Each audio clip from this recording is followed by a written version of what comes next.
pieces, all a lot of laughing faces. My body, head, and soul, many miles away. I could start a perfect story, find myself and find out glory.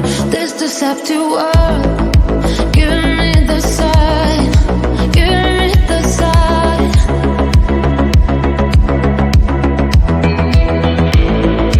Giving me the sign, giving me the sign.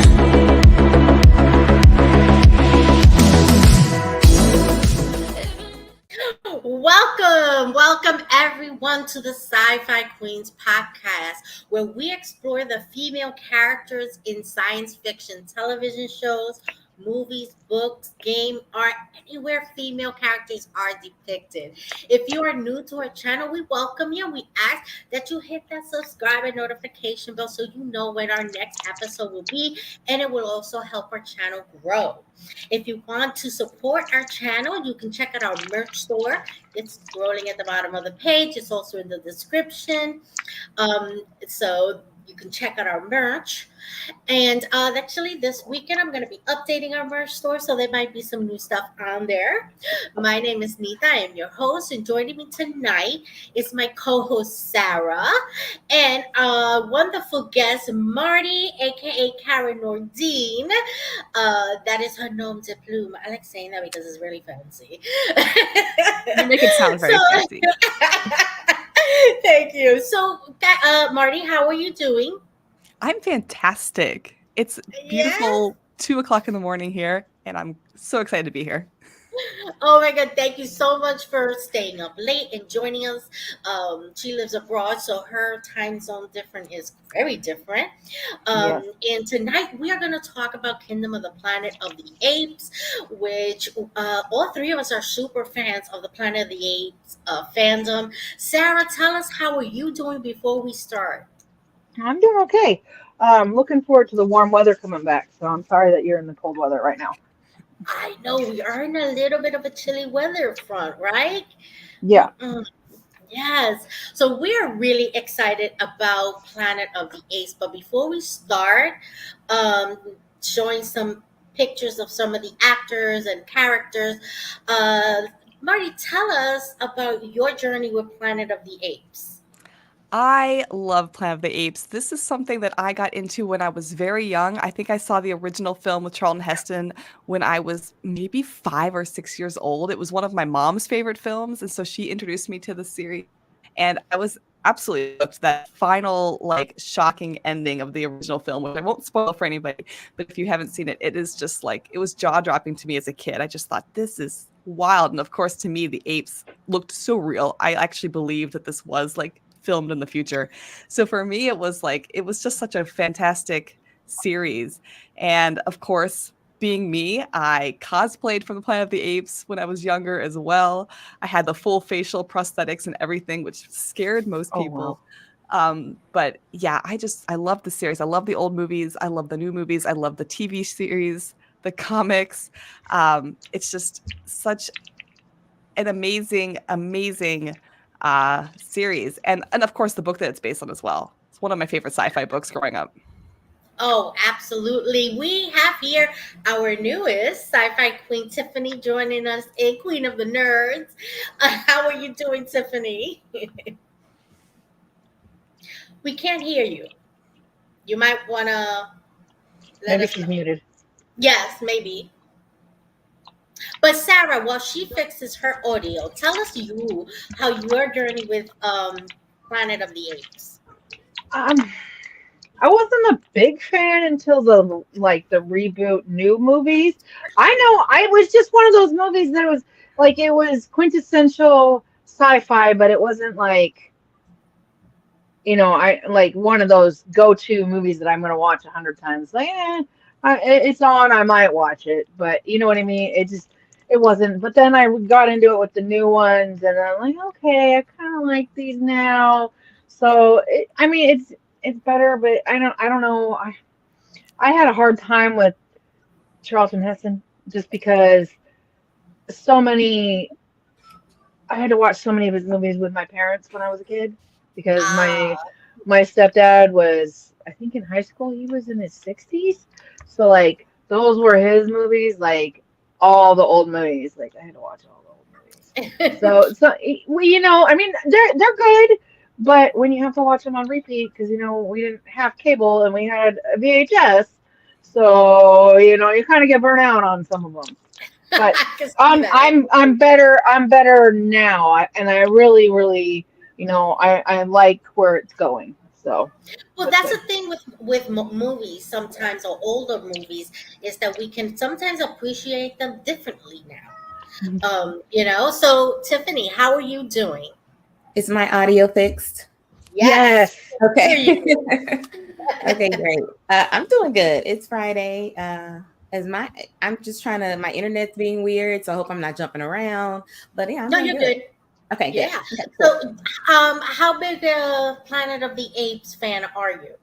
Like Sarah, I did see the old one, and I was just kind of like, oh, okay, it's a movie, But the new ones, that's when I really, was getting into it because it felt like a story. It felt like updated and new, but although I did like the Mark Wahlberg one, Yes. Yeah, that that's I where I like, fell in you because know, Marky you Mark's my know boy.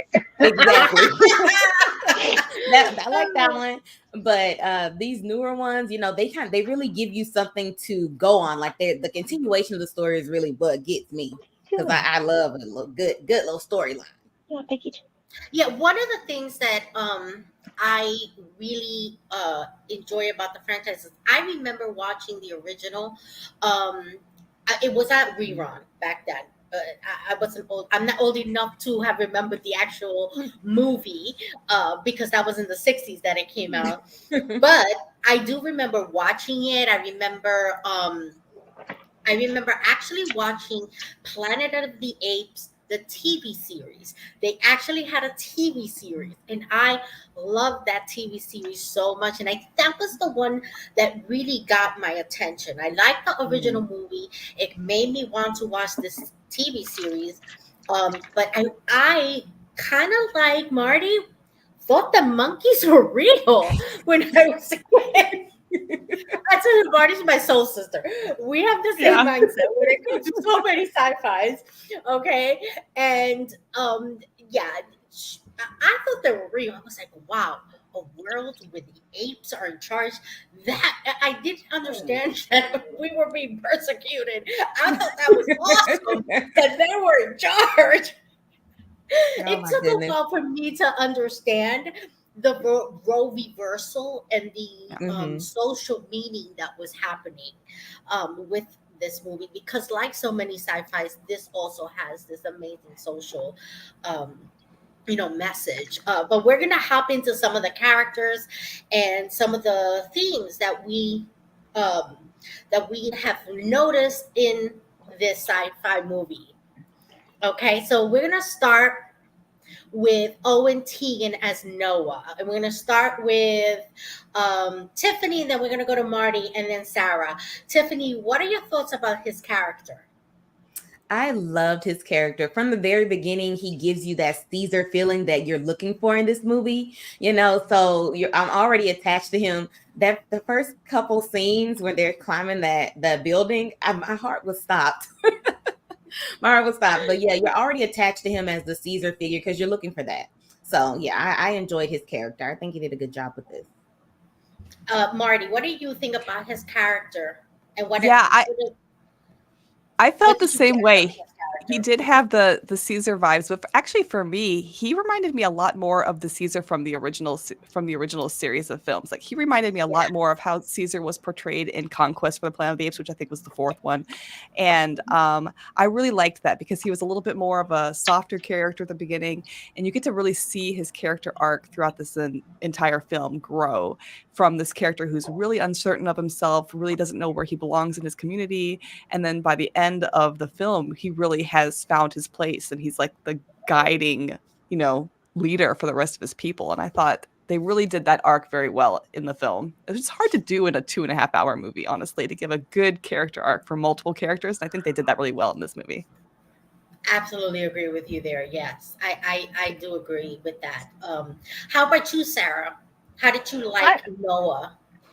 I liked him. I thought, I was I was a little worried because he almost like when they first started, just like oh he's gonna climb up and maybe he'll fall, and it's like okay we're gonna lose somebody already, just like Right. well well and then he survives. It's like okay so this is probably the because going into it I didn't know if which one because I mean I don't think I even saw any Mm-hmm. previews. I don't know how that's possible, but I don't think I even watched any previews. So it's like I went into the movie. I wanted to see it, but I went into it cold, so like I didn't know who we were following, what was going on. So it was just Mm-hmm. kind of like, they started with the funeral and then they got to, them climbing, and it was just kind of, okay, which one of these is it going to be? And then, they're building that. Okay, he's the kind of little leader of this group, and he's going above and beyond. So it's like, okay, we're going to put our faith in him and Mm-hmm. see where we're going to go with that, and then finding out that he's the master of bird's son, and like that's it just that whole like Tiffany said, finding out, or maybe I don't know, the where he fits in without being under his dad's shadow, maybe was kind Yes, of agreed. that's Yeah. what I was getting. That's what I got from him.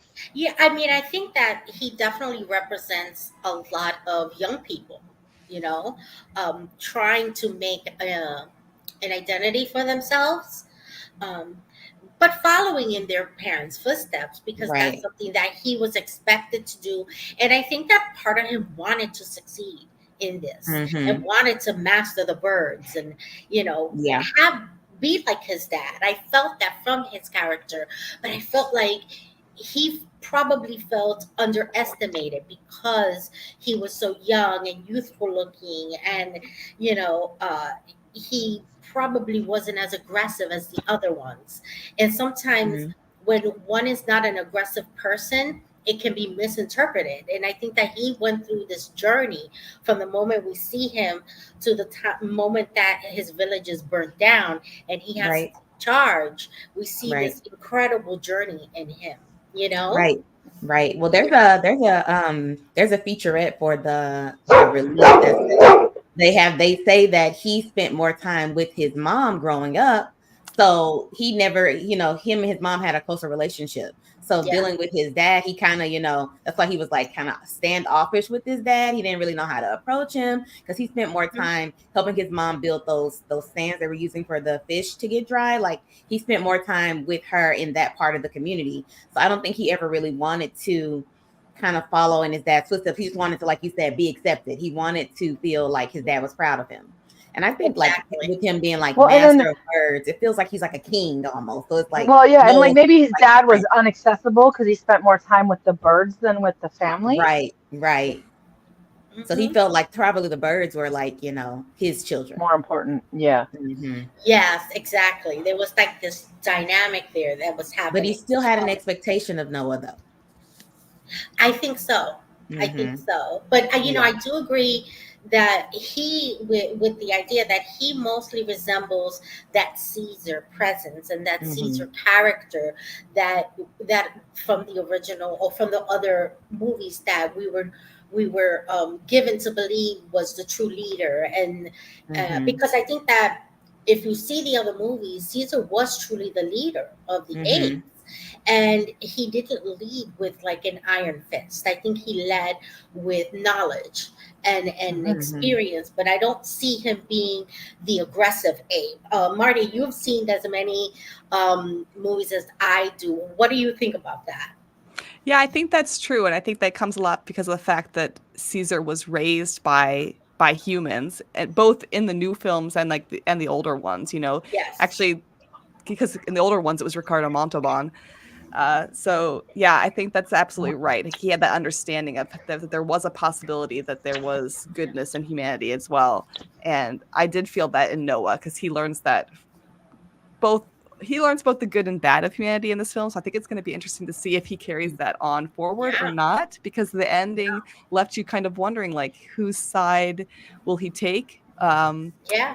if things were to come back into his community. And I think it'll be interesting to see if we get to see that in the future. Yeah. So we're gonna go on to our next character here. I absolutely love her. This is Lydia Peckham, and she plays Suna. I Mhm. absolutely love this character. I think she brings a gentleness and a strength to that Mhm. little group of theirs. Tiffany, talk to me about Yeah. her. Yeah, she gave me the same vibe as like Lake from the last movie. How she was really like the loving part of their community, keeping like how she kept Cornelia safe and things like that. So she gave me that same vibe, but she's like a younger ape, of course, than Lake was, because Lake was, apparently an adult ape. But these are seen as more like teenage apes, like so Yes. Yeah. she definitely gives that same vibe. So I agree, that gentleness that's needed. And also I think she'll be like a wise counselor for Noah in the future movies. Yes, absolutely. And Yeah. in the makeup and the prosthetics that they use Amazing. on them are so amazing. I Yeah. mean, they're lifelike. I mean, look at this young lady versus her in all that makeup. It's pretty amazing the work that these individuals do in in special effects. It definitely credit where credit is due. Yeah. Marty, what about you? How did you feel about her? Um, Yeah, I and how really she loved this plays a character. part in that group. Yeah, I love this character because this character for me represented something that actually the old series did not have. The old series didn't have any gentleness. There was no like warmth from the characters. Everything was either aggressive and violent and warlike, or it was the science side of things, because all the female Yes. characters from the old shows, they were all scientists or they were doctors. And so it was really nice to see a character who brought, it sounds silly, but brought the humanity to the Mhm. Yes. group. And Mhm. Yes. yeah, I think that this was just, Suna was just an important character for this, for the character, well, for the movie, but also for Noah, because I think without her, Noah wouldn't have had that growth that he has in the second half of the film. Mhm. Yes. Absolutely agree. Sarah, how about you? I liked her, and that she kind of brought balance and kind of tempered him a little bit, reminded him Mm-hmm. where he was and what he needed to be. And like he when he first when there was only the three eggs, and he's like, no, you go ahead and I'll wait. He deferred to the younger ones, and it's like, I can wait another year, it'll be okay. And just she's like, no, but you've been waiting. And it was just that dynamic that they had. And then when they reunited later on in the film, it almost felt like, I don't know, like those, the typical when they run, in romance movies, when they Mhm. run into each other and sweep Mhm. each other off their, Yeah. the guy sweeps the girl off their feet or whatever. That's kind of what it felt like. Yeah, I because she was mean, his I don't, reason. Yeah. She yeah, was that his, was, she was his driving force to above, find them. yeah, not just his mom and his people, but he Yeah. was fighting to find her. Mhm. Yeah. And Yep, that's absolutely. I important. agree. But And I think that she really um, embodied this kind of maternal figure almost, Mhm. where there's an expectation. What I mean by maternal is that there's that expectation of kindness and gentleness that Mhm. should come from someone that has those qualities. And I think that she brought that on, but she was not afraid to take on what she needed to and be strong. And that's what I but like about the creation of this female character is she was strong when she needed to be strong, and she was gentle when she needed to be gentle. And I Yeah. think that that really sums up a female character perfectly, which is something we hadn't seen, like Marty said before, because they were all the female characters. The apes were either slaves. Because they were humans and they were slaves, or they were scientists. There was really no um, female character that brought that gentleness to the show. none of the actual like femininity is what I'm getting from Hmm. you. Is that Yes. they had roles to play, but they weren't just Hmm. like basically a typical female. It's and Exactly. that's I think it's like, it almost, with this movie, it almost, you could almost forget that you were watching apes. Does that make sense? That because of Yes. the way the way that they were interacting and acting in their Mhm. family groups, Yeah, it that's just kind of Yes. definitely like, by okay. design, though. That's definitely by design, just Mhm. based on how they created the characters, like the like you were saying with the special effects, the technology that they use, they put the actors in these full suits and they capture them with their facial expressions. They capture their movements. They had to go to ape school actually for this. These characters, they went to ape school and they learned how to like run like apes. Like that's all their movement. Of course, with the Oh special wow. effects layered over it, but there's their facial expression. So it's definitely by design that we feel like they're human. you know. Yes, absolutely. And I Yeah. think that like all science fictions, this also has a very big theme going on. And I think that Planet of the Apes has continued with this particular theme, which Mhm. is, how we behave towards others, right? Mhm. Because we have zoos, we keep them behind closed bars. Not everybody over the years has been kind to animals. The experimentation has been Yeah. sometimes even cruel to Mhm. animals, and capturing them and not really nurturing them and allowing them to live in the environment that they should be living in. And I think that there's definitely a message going on here. Marty, you and I have seen the most of the Planet of the Apes. What do you think the message of Planet of the Apes has been over the years? Yeah, I mean, I think obviously there's themes of, the outsider, there's themes of racism in this series. I think Mhm. also the thing that always struck me about the Planet of the Apes, and this is for the old movies and the new movies, is that it always leaves you as the viewer asking whose side am I on? Like, can I pick a side in this situation? Like, who do I feel bad Mhm. for? Because on one hand, the early films, they start off, the apes are in power. You feel bad for the humans because they've lost everything they had. But then later on, you see it from the other side, and you see how the apes were treated by humanity before they were able to find their voice. And so I think there's a lot of Mhm. that, like, you know Yeah. where do we as the viewer, like, find our morality in these characters? Is it possible Mm-hmm. to feel the same for both sides, regardless of who the Right. Mhm. oppressor is? And I think Yeah. the fact that it leaves you questioning that with every single movie shows the Mhm. longevity of the story and these themes. Mhm. Absolutely, absolutely. Because even in the TV series, there was that theme there. It was there and it was existence, and that's something about Planet of the Apes that I've always admired is the consistency of that theme of making people think, what if we lost control Yeah. and something else was in control of us, and And really they make were you so think. smart. They were so Mhm. smart about how they did it, because even among the apes, there isn't equality. There No, isn't there's a equality hierarchy. Right. between the gorillas and the chimpanzees and the orangutans. There's Yes. there's there's a lack of equality there as well. And so, yeah, they did a very good job of Oh pulling yeah, that off. absolutely, absolutely. And then we have her. I have a question that I would love for each of you to weigh in on. Okay, Freya Allen as May. I love her character. But, and if you're in the comments section and you want to weigh in on this, I would love to hear what you have to say. Is she a villain or a Right. victim? Right. So we're going to start with Tiffany. Villain? Villain for me. Definitely villain for Really? me. I know Marty was like, what side do we fall on? Now, in this movie, I definitely fell on the side of the apes. I think I kind of try to pick my side every movie. And I think the last movie, I was teetering, but I really didn't like the human characters, any of them in that movie. This one, I started off kind of feeling bad for her, but Hmm. towards like the midpoint and the end of the movie, especially with that ending, I just feel like she doesn't understand that they need to just let it go.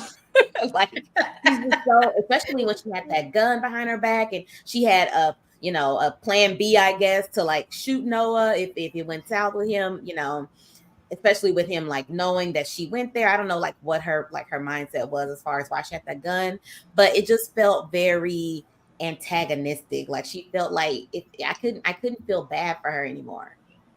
I just couldn't. Okay.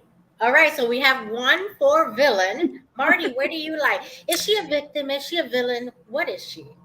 It's a good question. I'm not really sure that I know. And like Tiffany said, it's that final scene with her, and Noah at his community that really kind of makes me waver, because obviously there's a moment there where she's about to go full villain and Mhm. then decides not to.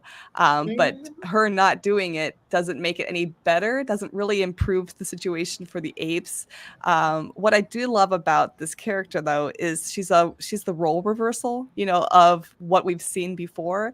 And if you are a fan of the old movies, basically she's representative of the second movie, the sequel, Beneath the Planet of the Apes. What she does when Yes. she goes back to this group, that's the second movie of the original series of films. And so when you think of her in that context, then you have to see her as kind of a villain, because if you know what those people do, hopefully they will take it in a different direction with the new films. But it'll be interesting to see. Do I think she's a full villain? No, I don't think she's totally a villain, because I think she's a product of her circumstances and what she knows, and she's obviously grown up in a small group of people who haven't lived the life of the people who are out wandering the wilderness.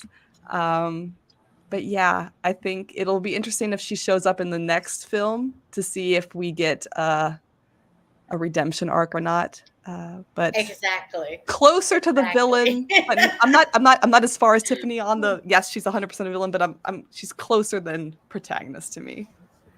Agreed. Agreed. And how about you, Sarah? Oh, I saw her as, a victim and misunderstood at the beginning, like, oh, okay, she's a human. And I didn't see it coming. And then then she's talking and I'm like, wait, what? Like, what? And that just kind of it blew my mind. I mean, it was just like, wait, what? Okay. And then, just to her arc, how she, then it all comes out that, like, well, I know where they're taking your family or your tribe, and she never comes out. That's where I think the villainous side of it is. She never comes out and says why she knows where they're going, and and why she's going there. She never is. She's like, well, I'm going there anyway, so let's go get your family. It was just like, okay, I'll go with you, and it's kind of like, why is she, Exactly. is why is she not telling the truth? I like a little Mm-hmm. bit of, and then yeah, that final scene with, um, with her coming to, talk to Noah, and I guess I should have seen it coming, but I also didn't see that coming. That, when they pan around and she's got the gun behind her, like, why? You came looking for him. He went home and isn't bothering anyone. Like, Yes. why are you coming to his house just to talk to him? But then you got a gun behind your back. Like, what are you doing, girl? I mean, I Yeah. understand she doesn't have the best, and because she's smart and she can speak, that does make her a target and a victim because, Yes. the other, not specifically Noah or his tribe, but the other tribes and apes in general, all of they would have it out for her because she knows too much. Absolutely. So I Absolutely. mean, I Yes. still I still think she's a victim, but kind of like it teeters there because, like, girl, what you doing? What are you doing? Yeah.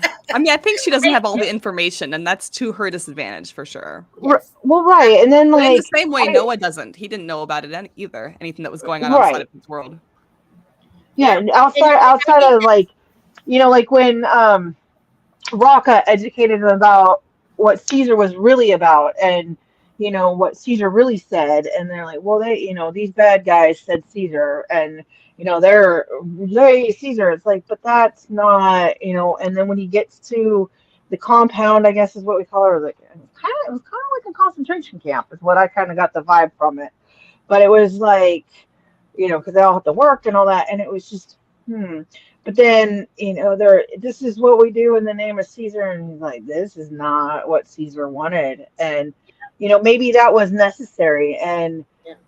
I like the way that the movie laid that out. That he comes across Rocca, Rocca educates him, and and they're going on their journey together, and then obviously Rocca fell, but it's still, that was important for him to meet him and get that impression and that Yeah. education from Rocca, and then still carry on that kind of that spirit because his friend died. Now, now it's up to him to carry on the legacy of Caesar. Does that make sense? Exactly. Yes, and that's one of the things that we learn with Planet of the Apes is that as the years go by, less and less is known about the world before the apes were in charge. Well, that's And like when I they were think that talking about that the mall. When Rocco was talking about the mall, he's like, "Oh, apes built this as a sanctuary exactly. for the humans," and it's like, Mhm. that's a damn mall. What? But that's But something that you hear. That's a theme that you hear throughout Planet of the Mhm. Apes is the fact that they lack the information to really make true assessments, but they're relying on past information. And I think right, that instead of going, you know what, let's talk about what's happening right now, right here, and let's move forward. Let's not repeat these past mistakes, and because I think it's important to keep a history well, and yeah, look at and that's information. exactly And I right. think that with May, she's a victim of her circumstances. Okay, Hmm. that she is, in her environment. But I think that she has gone to the border because I think you can be two things at once. I think you can be a victim of circumstance and a villain in your choices. And I think in her choice to cold-blooded murder, I think that was definitely villainous of her. And I think that But her stopping herself kind of showed that she had a conscience of who this individual was, who Noah was, what part he truly played. And I think that it really just puts her kind of like in the middle, you know? And I think, but like Marty, I'm looking forward to finding out where they take her character arc. I mean, I have theories, but I think anybody Woo, who wants to know what I share. think, they just have to watch Beneath the Planet of the Apes and then you'll see. But I love what you said about history because I really believe this is a commentary on us, right? So, Hmm. you right, know, it is our history is written by the winners, right? And that's what right. people know. And I think this is an example of that is what you know is from the people who won the battle, who won the wars, and it's not always the actual events that occurred. Absolutely. Oh, Tiffany, I'm so glad you're back. She had a little technical difficulties, but she's back with us. But yes, you are absolutely correct. I think that if we lose track of our history, we are doomed to not just make the same mistakes again, but we're doomed to create a history that it wasn't true. You Mhm. know, we say, Right. oh no, it Well, was like this or like it's almost like playing telephone. How you pass something from person to person to person, that. and from point A to point B. Point A from A to Z. It's an entirely different story, and that's what I saw Yeah. with the Caesar story. But it's kind of an analogy to other things, and I don't want to get political, but it's what the original teachings were and where we are now. They always get convoluted through time, and Yes. that's the same with the history. That the history is written. Our history books are written by the winners, so we Mhm. don't actually hear what maybe because there's three sides to every story: Yes. side A, side B, and then what really happened. Yep. And sometimes we only get A. We don't, we don't get, Yeah. what really happened or side B because they Yeah. just get But see, lost to time. Go but you ahead. see, that's when this character, this next character, plays such an important part. Yeah. Peter Macon as Rocco.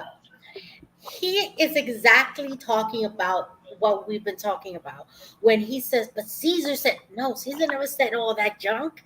Caesar was this kind of an ape. This is the way he was. Tiffany, talk to me about Rocco. I think she's still having a little bit of trouble, so we're gonna go to Marty and then Tiffany. When you're back, we will get you back. Yeah, Marty, I what about the character of Raka? Raka is such an interesting character because we have this is the counselor figure. This is the the bearer of knowledge, so to speak, which is Yes. interesting because in the old Planet of the Apes, we didn't really have that. The orangutan was like the Dr. Zaius character was actually was more of the villain of the story, and here is like a role reversal of that, where here's this character bringing the truth, the knowledge, the guiding light. I thought it was interesting that Sarah mentioned what happens to him. You guys got to stay to the end of the credits. Did you guys stay to the end of the Yes. credits? Yes. Okay, because I think we'll see Raka again in the I future. think so too. I'm very excited. Yeah. Yes. No, I didn't, so I'm gonna have to. Yeah. There you go. But you see, here's a good thing. It's on Hulu now. So if Yeah. you haven't gone to the movie to see it, check it out on Hulu. But I think this character was really important. And I think without this character, first of all, wouldn't have made it at all. But also wouldn't have gained the knowledge that he needed to understand what's probably going to come next, what's going to come in the next rendition of this story. I think that the knowledge that he's gained from Raka is going to be what guides him forward, not only with his people, but with how he interacts with the humans. Yeah. And one thing I want to say again about the special effects of the makeup artist. Okay. Peter Mackham plays Bordis on the Orville, and he's tough and strong, and the makeup reflects that. But look at the character. You could see gentleness in this character's eyes, in this character's face, and he brought such vivid love and gentleness. And one of the things that people don't probably know about me is I'm not just a big Planet of the Apes fan. I love apes. I like them. I like apes, okay? If I could afford to go to Africa or to like the wild and take like an ape tour, I'm there. I am not a chimp fan though. They're violent. In reality, they're the violent ones. And Planet of the Apes has always taken the gorilla and make him the violent one. But in reality, the gorilla is gentle, and chimpanzees have been known to decimate gorilla tribes. And it's interesting because chimpanzees, like I love that you love this because I actually studied primatology for a while at the university because I was so inspired by Planet of the Apes. And chimpanzees are the most human like. They will go to war. They will go to war against each other. They'll go to war against other apes. Yeah, so it was interesting. I loved how they changed that from the old films to the newer ones and made them a little bit more a little suspicious. Now, Raka is an orangutan, if I'm not mistaken. And in the primate world, the orangutans are actually gentle, and they're actually very smart, and they kind of keep to themselves. And he embodies these characters of the real orangutan, and I like that because I think that for so long, Planet of the Apes has reversed the character of the chimpanzee with the gorilla. That I like the fact that we see something that is more primate in reality. I love sci-fi. I love a good twist, but sometimes you do need a little bit of reality in what you do. Tiffany, don't worry. I know you got some technical issues going on, but can you talk a little bit about Raka, Peter Mackham as Raka, and that character? We can't hear you. Can you hear me now? Now we can hear you. Okay. I was so saddened by his passing in the movie, and for me it felt like it was too soon. Like I wanted more time with him just because I wanted to know more about the teachings of Caesar. Like what were they actually teaching? So I don't know if you guys brought that up because but did you not stay for the credits at the end of the movie? I went to the end and I didn't see him in the I didn't see any end credits. After the credits. It's very, very, very, very end. It's very quick. I didn't see it. It might be in the Hulu, but not really sure. Yeah, I watched it at home, so I went to the end. I didn't see anything. Well, okay, guys, fill me in. I think it's just an audio. Yeah. I think it's just an audio. Yeah. Okay. So at the end, you hear like a sound. It sounds like Raka. So they're kind of leaving open the possibility that he's going to be coming back. That he Yep. survived. Okay. I really hope he does. Anytime I get to see Peter Mackham create a character, I am good with it. He Yeah, is hello. incredible. So Yeah. incredible. Yeah, he So is. incredible. Yeah, he is. Sarah, what do you think about Raka's character? I loved him because he kind of was like the kindly uncle, kind of like I'm gonna go dig deep here, but kind of almost like a Friar Tuck kind of character, just like because he has the religion, but he's also peaceful, but he can whoop some ass if he needs to. Just this Right. kind of do you know what I mean? Because it's like because I just watched it again this afternoon, and he whacks that other chimp in the face, and he's all, Caesar will forgive, and then bites off. And he's like, dang, dude, because he's Right. got a club, and he's like, okay, I got to protect he had to protect the humans, and it was Yeah. just kind of like, and that was his feelings were the humans were the most important to, Yeah. not let them die out, that they needed to continue on, but maybe not quite how May had envisioned, but Right. still, Absolutely. what I Now, we can't go talk ahead. Planet of the Apes in Kingdom of the Planet of the Apes without bringing this character up. Okay, played by Kevin Durand as a Maximus Caesar. We're gonna start with Marty Uh-uh. because I know she got some thoughts. Bring it. Girl. I mean, you have to have the titular villain, right? And I think this movie was interesting because you have the villain that you see and then the villain you discover at the end, right? And so Mhm. Mhm. I thought very well played by the writers here. And Kevin Durant, I mean, he's just fantastic at these antagonistic characters. Every film Yes, Yeah. he or is. series I've seen him in, Mhm. he's so good at kind of getting under your skin and playing that character that you just automatically don't like. But the great thing about this film is that it's distracting you from maybe who the real bad guy is. And Mhm. but also just a fantastic representation of what has happened in this world and what we have seen happen in our own world, where these people come to power for selfish reasons, and they manipulate the history and the story and the culture to get what they want, to get the power that Mhm. they feel they deserve. But I did think that his relationship with the other human character, Trevathan, I think was his name, Yeah, Trevathan. was really interesting. The fact that he was smart enough to understand that he had to have the human knowledge to gain control over the apes. Yeah. Yes. Yeah. Yeah, absolutely. And it goes to show you how, again, you can't live a life of exclusivity. We need each other. Mhm. It just that's the bottom line. Sarah, what do you think of I love to hate him because I was just like, Love oh, Tatum oh, too. I was just like, this guy, and when he came out and he's like, hey, I am Caesar, I'm like, oh, fuck me. It's just like, oh, of course he is. Just, well, you know what I mean? And it was just like, of course he is. Of course he is. Because, I mean, I didn't know how it was going to go. And like I said, I didn't know because I didn't, I went into this movie blind. So I had no idea what was coming or anything like that. And it just kind of like, okay. And then it's like, why is he gathering up all these? And then it's like, why is he gathering all these tribes, to have like basically kind of a captive audience and like Hmm. maybe almost, brainwash them or turn them into a cult to follow him, like this new cult of Caesar, but it's not it's this twisted version of it.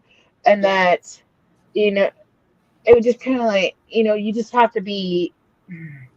I have problems with people who can't get followers organically, you know what I mean? Just out, people who, even now, like people who want you to follow them, it's like, do you follow them because of their teachings or how they're leading, or is it because you have to, because you don't have a choice?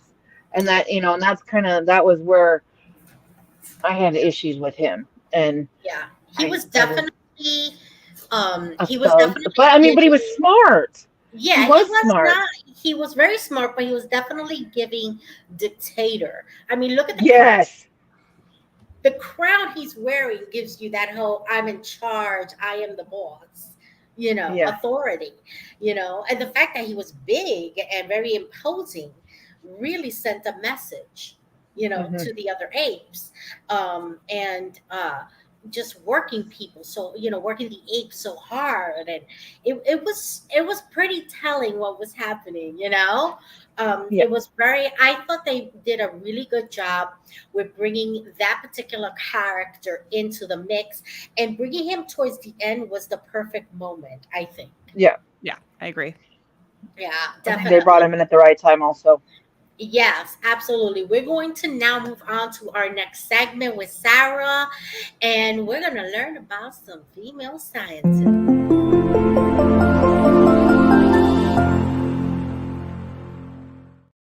Take it away, Sarah. So this week we have, I'm sorry if I'm going to say her name wrong, but Senemali Masongo. She is a celebrated nuclear physicist and the first African American, or excuse me, African woman. She's from from Africa, to form a part of the African-led team conducting experiments at CERN, a world-renowned center for scientific research. I mean, everybody should know what CERN is. Um, the 34-year-old, who comes from a royal lineage, has been a shining light for women and youth as she's blazed a trail through the scientific community, notably attending university at the tender age of 16. Uh, she has been picking up accolade after accolade, recognized for the remarkable career she has already had at such a young age.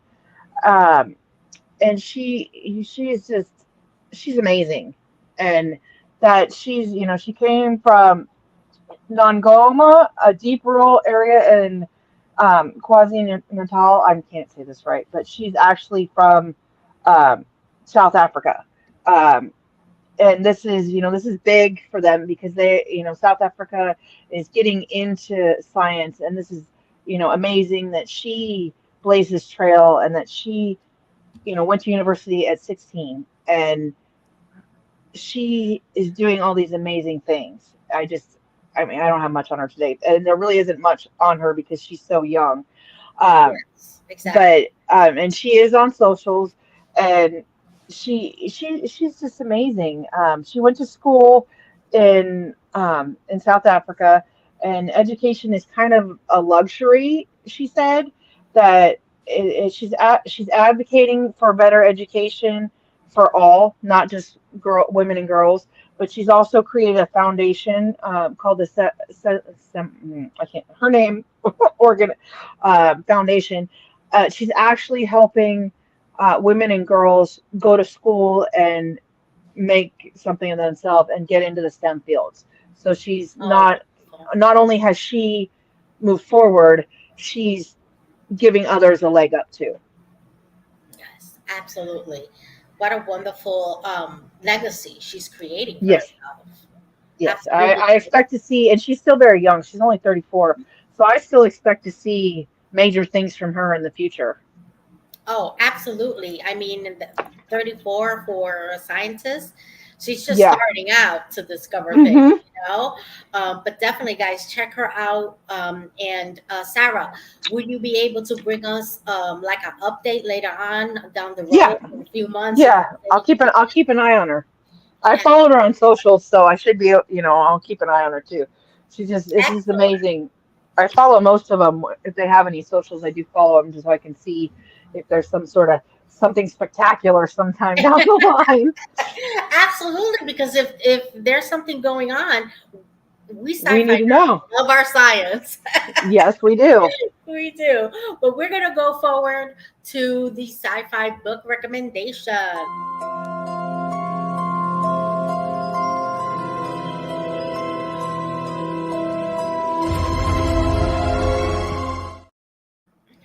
All right. Today we are going to be, I'm going to be talking to you guys about Lucha Forever issue number 2. It is a sci fi comic book by Avena Comics, who, by the way, guys, he is going to be at Comic Con in New York City in October at the Javits Center. So I'm going to meet him because, I'm going to his table. So, guys, be there. Okay, and if you see me, if you're there and you see me walking around, come up to me, say hello. I want to know you too. Okay, but this comic book has me like at the edge of my seat. Okay, the sci-fi comic combines the Hispanic traditional sport of wrestling, which we call lucha libre, with a sci-fi adventure. This down on his luck ex luchador has been given a second chance at greatness when he is given the power by an alien wanting to protect Earth because of an alien invasion that's coming and is going to attack us. And he has been given this mask that is endued with powers to protect the Earth. Okay. So this sci fi comic is filled with action, adventure. It's very relatable characters that give me the feeling of nostalgia for Lucha Libre. I grew up around watching a lot of wrestling and lucha libre, so I really, really love that concept being incorporated into science fiction. Okay, and although the main character is a hero, he maintains this humbleness about him, and he seems to be exploring his worth as he saves the planet. I highly recommend this comic if you enjoy science fiction, if you enjoy wrestling, or if you were, into lucha libre growing up. This has action adventure. It really takes him exploring how to use his new powers and abilities. He's going through it. He doesn't know how to use them, so he's discovering how to use them. And he's followed by a team of a young man and a young woman, which are amazing characters that help him fight these aliens. Okay, and the author really knows how to keep you hanging because you read it to see and you're going, oh, come on, I wanted to know what was next, but it makes you want more. And that to me is one of the things that I love about comics, that it always leaves you wanting that next comic book. And this one definitely does. And that's why I love trilogies, right? Because it always leaves you wanting that next book. Um, Hmm. Guys, Marty, known in the writing community by her nom de plume as Karen Nordine. She's got some Hmm. announcements that she's going to share with us today. So take it away. Yes, so this is today actually is the official cover release of my new psychological thriller, The Man in Room 7. Here it is, looking fantastic. This is Yes. actually my favorite book cover so far of all my books, so I'm very excited about this one. It releases on November 7th, worldwide. If you are in the UK, you can get it an ebook, audiobook, and paperback. And in the US, it'll be out in ebook and audiobook. The paperback probably will come out in the US next year, but I'm still waiting to hear back on that one. Yes. And But guys, yeah, you can pre-order it on yes, Amazon because I did. I yes. pre-ordered my copy. Well, and then I found out that if we have a book that we want them to get, the library to get, the like the Kindle, so that we can check it out. They can do that because Yes. Leah's got a Oh, comic book okay. that hasn't even Mhm. been written yet. Well, it's been written. They're working on it, but it comes out in November, and they put in a request for it so that they'll get it for her as soon as Yeah, it's out, and then they'll have it in their library. So maybe I can get you on absolutely. So that Yeah, tell list. us about if this you are a book. Can li you give us a little tidbit about it? so The Yeah. Man in Room 7 follows the protagonist named Tweety. She is a young woman who 6 years prior, she came home from work in the middle of the night and her husband disappeared with her infant son. And she has Oh been no. searching for her son and her husband for 6 years, and she finally thinks that she has tracked him down to this grungy motel in Ugh. South Dakota. And so she gets a job there waiting for him to show up. And she's going to try and get her son back. But it's a little bit different than some of my other thrillers. This one does have slight paranormal edge to it. Um, Ooh. so, and it's I'm really excited about this one. It's a little bit more ambitious than my previous books. I have multiple points of view. There are a few different timelines, and there are three main characters that you get to follow, and they're all all get pulled into the story around Tweety and her search for her son. And I'm really hoping it's one of those edge of your seat thrillers that you just stay up reading all night long. Well, Pierre says he needs that book, and He I'm does. with you. I'm with you. I need that book. That's why I pre-ordered it Mhm. already, guys. So go Yeah. to Amazon, pre-order this book, Ask your library to because get it if you want oh to. yeah, Yep. that's right. That's right. Yep. Because her books are amazing. I've read them all, so they're amazing. I am super excited about reading this book, and what's happening. With this mystery. Um, And yeah, and Go ahead. I'm really excited about this one because it's a little bit different. But I think if you liked my previous book, Sweet Little Lies, this one is going to be perfect for you because, like Sweet Little Lies, this one has one of those shocker endings that hopefully will surprise everybody. Yes, yes, I like those. absolutely. And about Sweet Little Lies, you have Yes. also something to share with us. So excited that finally Sweet Little Lies is going to be out in paperback in the United States. This is my first US Yes, paperback release. I'm so grateful. It did well enough in Europe that the US publisher decided to do a print release of it. And it's coming out the same week. It's coming out November 5th, which is fantastic because if you want to be even more stressed that day, you can pick My Thriller and and kind of divert your election stress to reading a stressful thriller instead. absolutely, And I'm absolutely. Van Yes. and I'm about says, and I yeah. Van says, "Sweet Little Lie got me at the end." Agreed, Hmm. girl. Yeah. Agreed. You know, it's funny because my mom is my first reader, and she's one of those people who reads the last page first. And Oh no. I took the last chapter out of this book and gave her and said, "Hey, what did you think of the book?" She got to the end and she was like, "What's going on?" I'm like, "Oh, you got to the end. Okay, here's the final chapter." And then she was like, "What?" Um, so that was my little trick for her. But yeah, I'm very excited about this one, and hopefully next week I will find out whether it will be in bookstores. I'm keeping my fingers crossed for Barnes and Noble and also independent bookstores, so we will find out soon. Absolutely. Yep. Absolutely. That's going to be fantastic. I'm so excited for you. Let us know because we'll let other people know here as well in the Yep. podcast. You know, we got your back, girl. Thanks. Always, always. One thing that I love about us here at Sci-Fi Queens, we like to support our authors, our indie comics, our indie authors, our, our published authors, whoever. Listen, we got your back. You're a female author. We got your back. We So we got definitely. a question. Oh, go ahead. Oh, what about Canada? So it will be the same in North America, hopefully. So if the US publishing date is on the 5th, then it should be coming out in Canada as well. I'll have to double check, but I think the same for The Man in Room 7. You'll probably get the paperback next year. Yeah. Excellent. See how it does in Europe first. Yeah. Yes, and let me tell you guys, I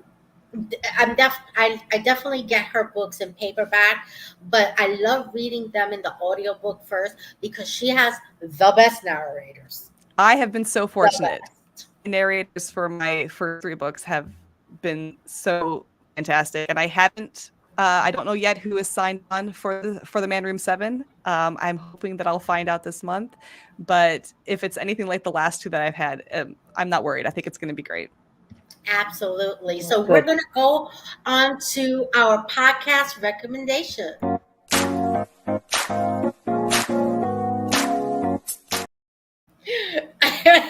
Marty's like me. What you guys don't see is that when we put up those music, we're dancing in the back.